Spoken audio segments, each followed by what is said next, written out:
Good evening. Welcome to Haz'el Inspirations. I'm your host, Leah. I'm here with my friend, Nate, who I am thankful that my husband, Lamont, our co-founder, has introduced us. I have not known Nate long, but he has a tremendous story to share. And I hope that you will enjoy it as much as I have, because it's inspiring, it's heartfelt, and I know that young men, women of all ages will enjoy listening to him and how you can use that mindset of yours, that creative mindset of yours, to pursue your dreams. And today's episode is called The New Normal Life Today.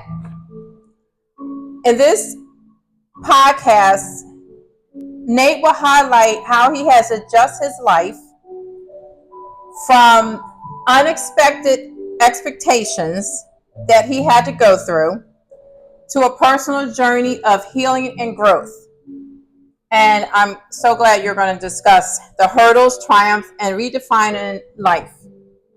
I want to start by you introducing yourself, and as much as you want to share is okay with me.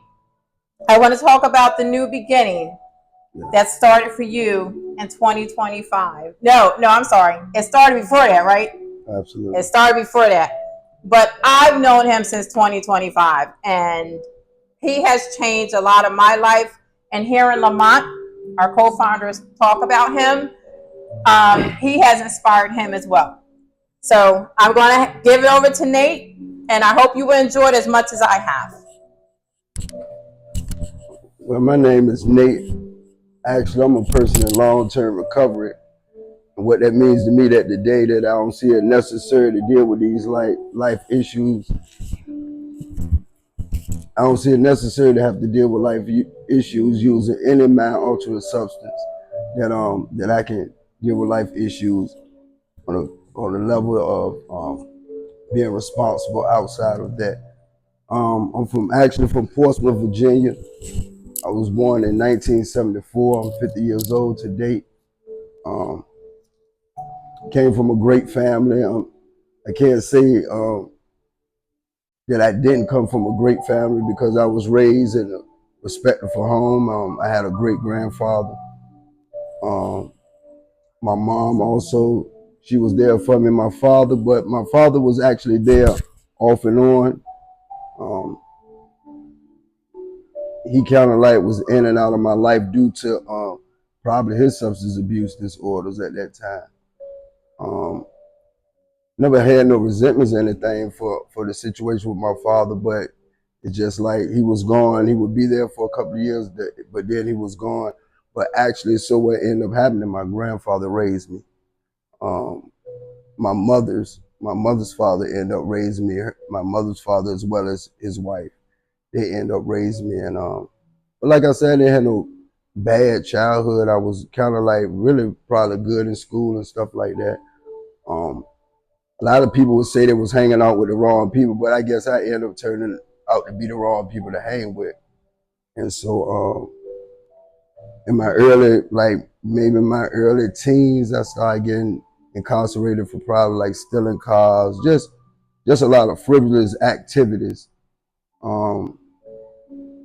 And so that's when my criminal behavior begins when I was younger. My gateway drug was marijuana, drinking, at probably about the age of maybe 14, I want to say. Yeah, I started hanging out with a lot of guys that was older than me, and they indulged in drinking and marijuana and also selling drugs. I really was never into sports. I ended up looking up to the guys that was selling the drugs in my area. And that led me down to a repetitive, just continuous getting incarcerated, getting out, getting incarcerated, and getting out. Well, I want to say maybe in the early 2000s, I ended up meeting a pastor named Pastor Arthur Tripp, and when I ended up meeting him, he was like a mentor to me. I mean, I didn't really take to everything that he was saying at that moment, but he just stuck with me throughout the years. Even when I was getting incarcerated, he was coming to see me, he was mentoring me. And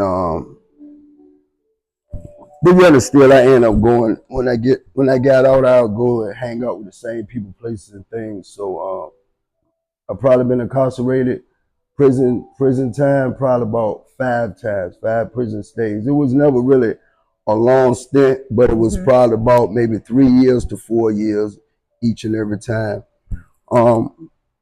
My first time going to prison, I ended up getting my GED.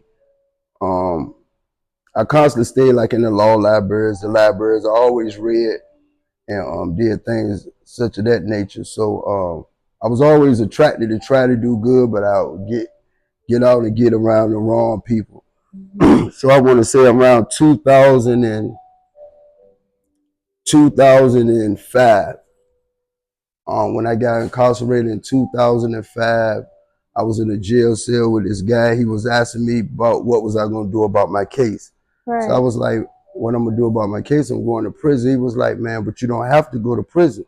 I'm like, what you mean? He says a program out there that you can write and they'll come and intercede, advocate on your behalf. So I didn't do it. Actually, he wrote the letter for me and sent it out, and I didn't even know it. And another pastor named Pastor Troy Colliers came to court for me. And the judge asked that pastor, he said, do you know Mr. Gray's record? Why would you come to court for him? And Pastor Troy Colliers said that God told him to come to court for me. So I was overwhelmed because I ain't believe in God at the time. I really ain't care for God. But this man, and I'm black, this was a white man that was telling the judge that he didn't know me, but that God told him to come to court for me.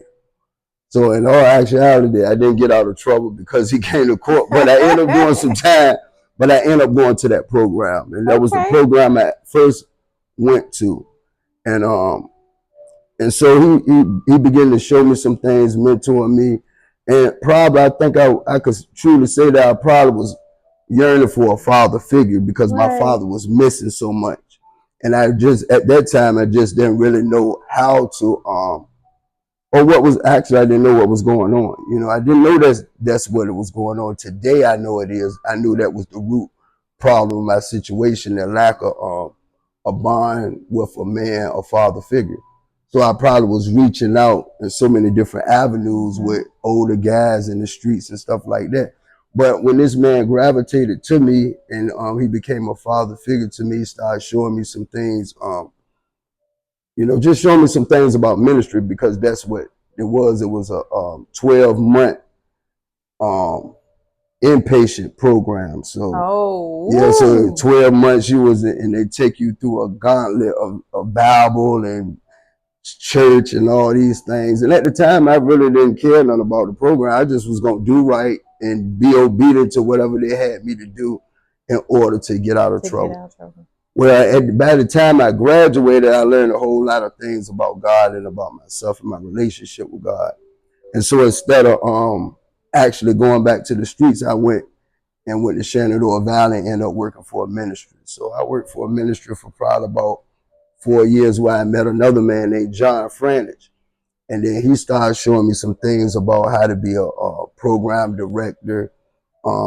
He put me in a position where I could learn some things about how to be a admin and stuff like that. He began to show me how to do proposals and grants and stuff like that. And but yet still, even with them opportunities, I ended up going back to the streets eventually.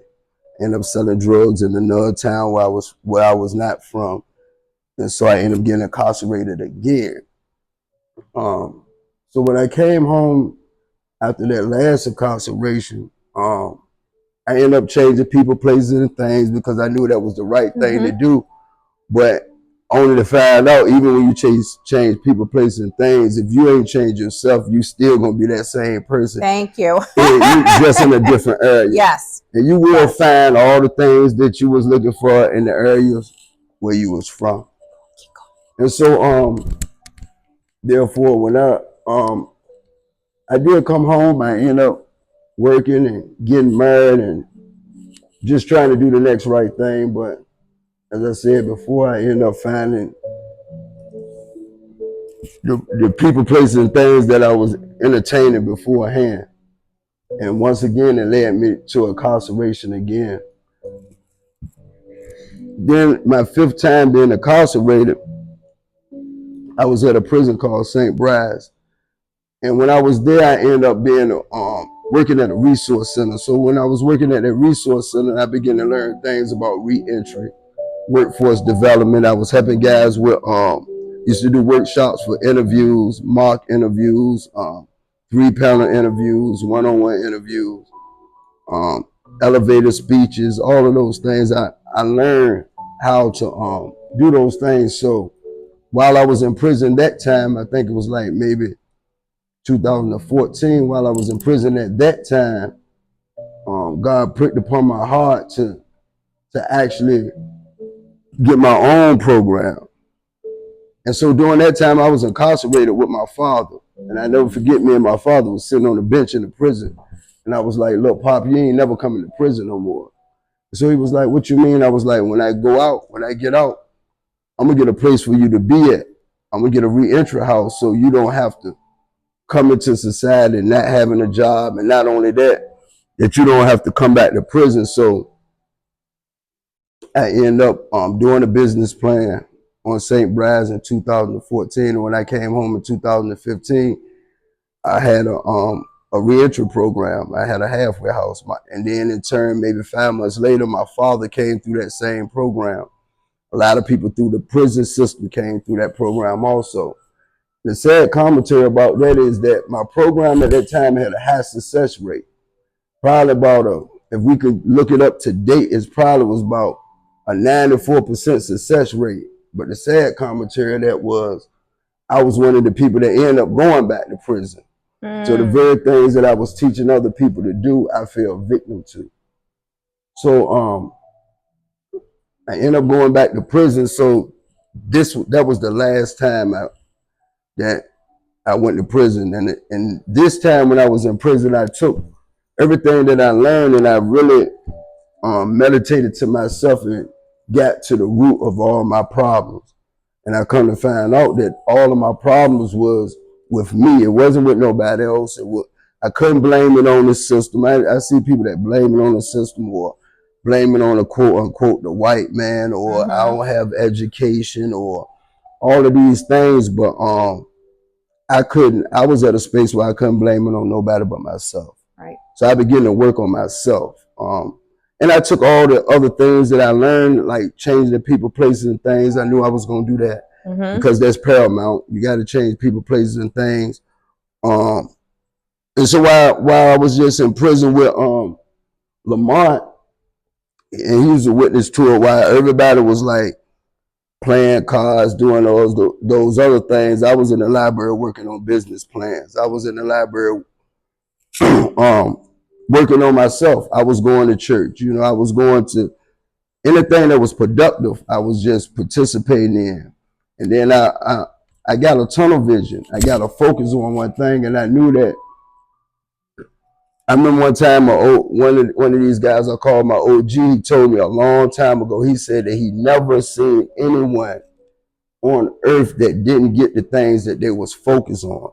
He said, but the problem is that the things that they are focused on ain't what they don't want the effects of the things that they focus on. And so sometimes when you get those effects, you'll say, just like when I was in jail, when he told me that, I was like, man, I ain't want to come to jail.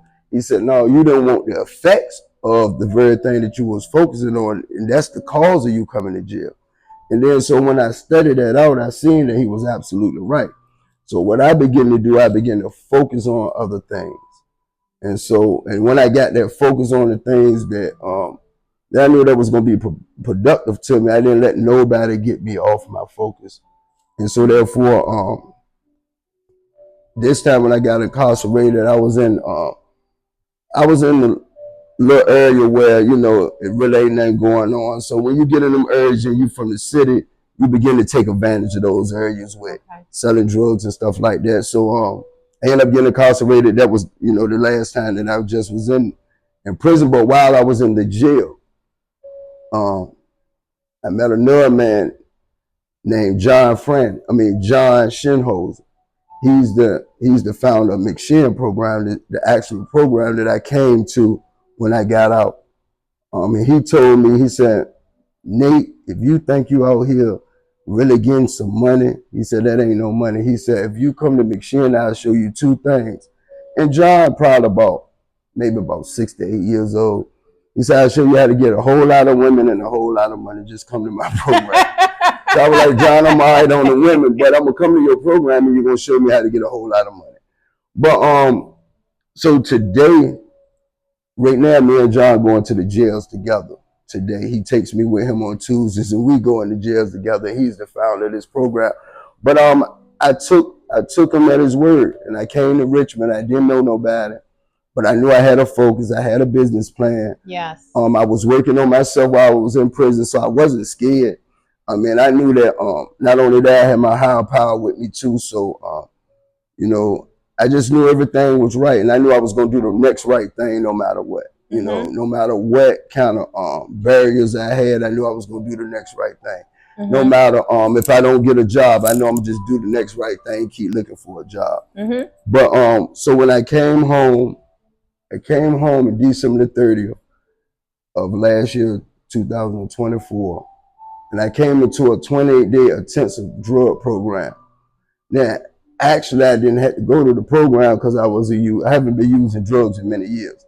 But I went to the program anyway because I just wanted to change the people's places and things. So I come here to Richmond. I didn't know anyone, but I knew that John, as well as Cricket, as well as a couple other guys that used to come from that program and talk to me. They told me when I get there that they was gonna make sure I was all right, but also they was gonna allow me to get certification to do substance use disorder counseling.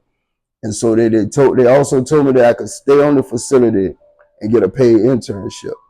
So when I came here on December the 30th, and I took the PRS training. It was a month long. I mean, I took the intensive program, was a month long. Then I took the PRS training. Then I took the forensics training. Then I just kept getting training. And then while I was in the PRS training, I ended up meeting the very owners of this program right here. This program, where we're at is called Live Life Full. We're actually in their office space right now. And I met the founder of Live Life Full. They was taking a PRS training class with me. And I had a business plan that I had from prison. And so I didn't actually show it to the owner. I showed it to another guy. And he showed it to the owner. So the guy came to me and said, did I write this business plan? I was like, sure. He said, man, you can do this? I said, yeah. He said, listen, I got these houses right now. And he said, whatever you need, I got it. I said, man, I'm gonna need a computer. He took me to Best Buy the next day and told me to buy whatever computer I wanted. Then he took me to Naval Federal Credit Union, put the money in my account. Then 3 days later, I said, well, I need a van. I want to do Medicaid vans. 3 days later, they bought the van. And then so they end up hiring me here. And then, like I said, to this date, now I have 2 houses that I run, as well as 2 vans, as well as, I got numerous certifications to do not only substance use disorder, but I also do mental health skill building, counseling, mobile crisis responders. And also I'm active in ministry also. So if I could say anything, if I could tell anybody, or if I could go back to when I first got incarcerated, I would tell myself to get focused then, Don't let with everything else going on, don't let your past haunt you, but also don't let what everybody else doing stop you from a focus. If you don't have a focus, get a focus, because a focus is just like a purpose. You got to find a purpose, because if you don't, you'll be blown away with whoever come along with a stronger purpose or a stronger persuasion than you. Yeah. And so that's just what I did when this last time I took it more serious than anything. Matter of fact, when I was incarcerated this time, I told myself this one thing. I said that when I get out, that from that date that I had got incarcerated, that I that if I was to die 5, 10 years later, that majority of the people that's at my funeral would be more people that I just met than the people that I knew in my past. And so Wow, I begin to strive to meet new people, you know, have new friends. So today I actually work for 3 different organizations. I work for Live Life Full. I work for McShin Foundation, as well as the Exquisite Wellness Pathways also. And each and every one of them organizations, hands down, will do anything I need for them to do for to assist me and just helping out the people in the community. That's all I strive to do today, the next right thing, and to help somebody. And you know you're putting an imprint on their lives, not only on their lives, but in their hearts. Yeah. Because when I met you earlier, you told me you was helping a young man Yeah. with the basketball. I'm like, wait a minute. I want to get out there and play basketball too. But you know what? It's just encouragement that you're instilling in them. We're going to take a break for a minute. We're going to come back because I want to hear more because you still have a lot to share.